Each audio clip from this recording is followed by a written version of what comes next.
Hello, ladies and gentlemen, this is the Stephen now, and we are back with another Batman 66 episode review. In today's episode, we'll be reviewing the debut episode of the Mad Hatter in the 13th Hat. So let's quickly get into it.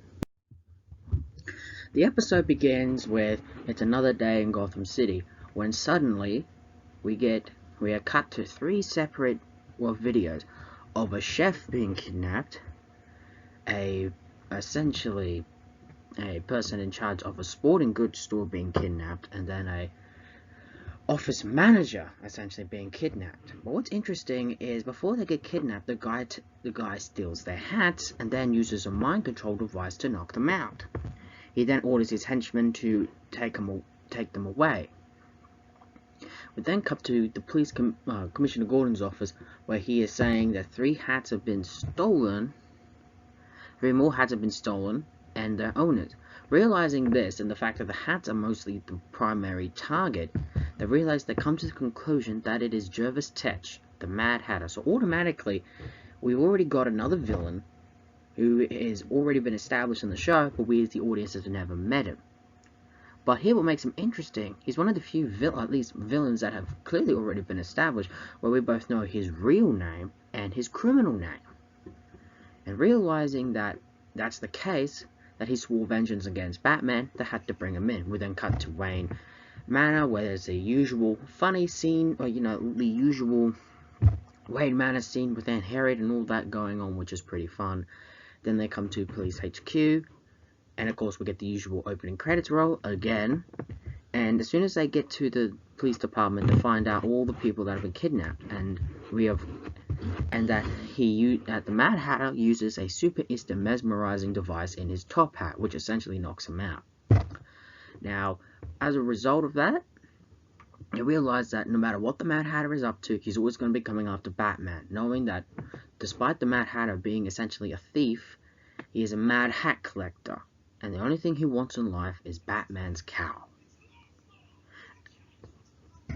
And just as they get a call saying that another hat's been stolen, and this time it's the fire chief, and he's been, kidnapped too. We then cut to a scene in an old abandoned warehouse where the Mad Hatter, where we essentially find out that the people he's kidnapped are the jury that last convicted him, and he needs to kidnap two more people. But most importantly, he wants to get Batman and his cowl, and essentially get revenge on Batman for sending him to prison, the jury for sending him to prison, and of course, do away with Batman once and for all. And here we also get to see his hat factory. Of course, he is the Mad Hatter. And of course, we find out, although getting Batman's cowl is technically his caper, his revenge will also come with a big payday, as he will ransom the jury these people he's convicted, which is the jury, for their safety, to be returned in exchange for all the president's hats, which are worth millions. So automatically we have an interesting plot here and a very interesting character, and his henchmen and you can clearly see in the henchmen's expression that they clearly think the guy is crazy. Then again, he is, or at least mad. Again, he's the Mad Hatter. We then cut to a scene where Batman is still trying to find out where, where the fire chief could have been gone, hoping to find the other hostages. And just as this happens, we get another kidnap, this time Madame Magda, owner of a hat shop. The Mad Hatter then kidnaps her, but leaves a clue thanks to the help of his trusty assistant Lisa, a member of the gang, and is essentially working in Madame Delaire's shop as a cover. Batman quickly comes to the scene, they find the clue, and naturally go to this sculpting place, Obtab Marvel. However, before they got there, the Mad Hatter has beaten them there first. He is incapacitated Obtab Marvel, disguises himself, and plans to use a ruse to get Batman's cowl. And it almost looked like it worked. As soon as Batman gets there, he's so in character, and and he thinks he's convinced him, but actually Batman has seen through that disguise because of how he quoted his cow, almost that he was pleased with it. They then find the real Octop Marvo being tied up in the back room. Smart idea to put a man in the back room when you told Batman to go in the back room. And then just as he's wondering what's taking them so long, Batman bursts out, and next thing you know, a bat fight breaks out. But of course, and it almost looks like Batman's going to win the fight, but due to a blundering error on his part and the Mad Hatter's lucky break, that results in Robin getting knocked out with the super instant mesmerizing device in his hi-hat. Which of course Mad Hatter then uses the opportunity to knock out Batman and cover him in wet cement. Or at least, well, plaster actually, wet plaster, which hardens rather quickly, and essentially, even though his henchman is saying, why did you do that for? You're never going to get his cow now. He says, oh, don't worry. When that hardens, I'll get a mole of his cow and I will done away with Batman once and for all. And of course, the credits start rolling. We'll tune in tomorrow, same bad time, same bad channel. And how is Batman going to get out of this one? Well, we'll find out when we get to part 2. Like I said, this episode again still retains essentially the main cast that we've got in the first 4 outings. Commissioner Gordon, Chief O'Hara, still still the same character. Adam West and Burt Ward are still the same as Batman, Robin, and Bruce Wayne and Dick Grayson. They're essentially still the same. And Alfred and Harriet are still just there as well, just for fun. Just for fun. Really, their character really is not that all really, at least change really that huge in the story. They're still the same. Although it's clear that this is a villain a bit more personal for Batman, as it's clear that he's put away the Mad Hatter before. Then again, he's done to other villains. But unlike Mr. Freeze, where he feels sympathetic, he feels a bit more threatened because the Mad Hatter would go to crazy lengths to get his cow. And speaking of the Mad Hatter in this episode, at least in this two-parter for season 1 and season 2, is portrayed by David Wayne.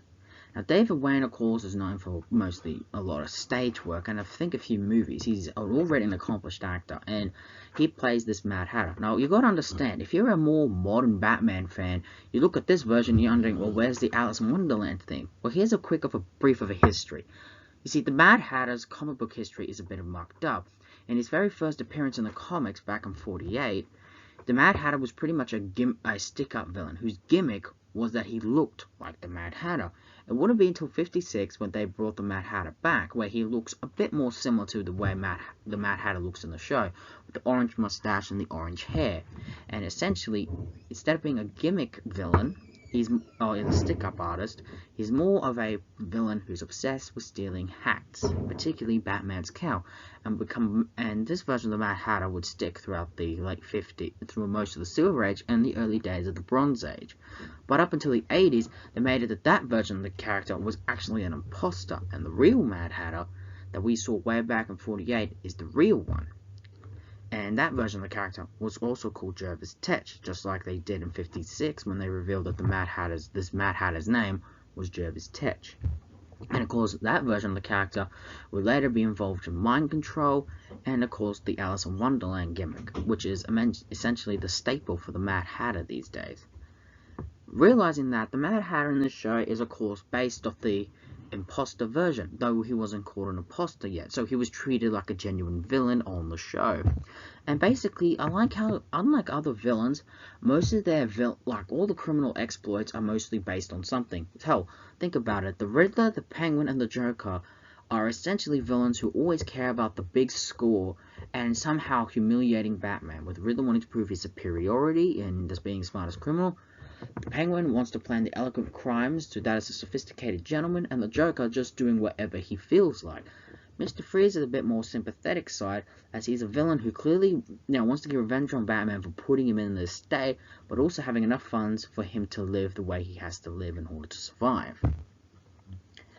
And of course, out of the Grey, she's forced into a life of crime that she does not want. Here, the Mad Hatter is a genuine thief and essentially a criminal. He wants revenge on Batman for putting him away, like everyone else, but he has a unique motivation in the show that is consistent throughout the show's run, and that all he wants is Batman's bloody cow. He doesn't care about anything else except that cow. He doesn't care that people think he's crazy, which is weird that he's the only villain that many considered crazy, considering the Joker's more erratic exploits, which I always found a bit weird. David Wayne really brings the role to life, like the character literally jumped off the screen. Hell, even from a modern standpoint, he does look like the Mad Hatter, and you can tell. Also like how he looks the more normal of the one, considering his name. David Wayne just really, and that accent David Wayne has is just absolutely great. And it's just, and when I first saw this, the mind control device, I was taken back by, because again, the mind control device I thought didn't come into existence until the 80s. 80s a bit. And then I found out that this is technically not mind control, it's more of a device meant to knock villains out, or knock you out. So I wonder if this by chance played a role in the character using mind control later on. It's something interesting. The 13th Hat is for me, this two-parter for me is some of my favorite episodes of the series, and most of it will continue on in a second. First off, the Mad Hatter has a more interesting motivation. And overall, despite the fact of him being a more villainous, warped mind criminal, he essentially is arguably one of the more normal villains of the series, despite the fact he is a bit odd, and that's nothing wrong. Overall, this is a really enjoyable episode. And especially, for me, is an episode that really picks up in the second part, which we'll get to. This is just a really fun and entertaining episode with nothing really bad to speak of. And for me, like I said, Season 1 had a good collection of episodes where there was no real bad episodes, really. Overall, this is just a really fun one, and I absolutely loved every minute of it. And there we have it, the 13th Hat, the debut of the Mad Hatter. Join us when we review the second part in this outing in Batman Stands Pat. So until then, tune in for same Steven time, same Steven channel.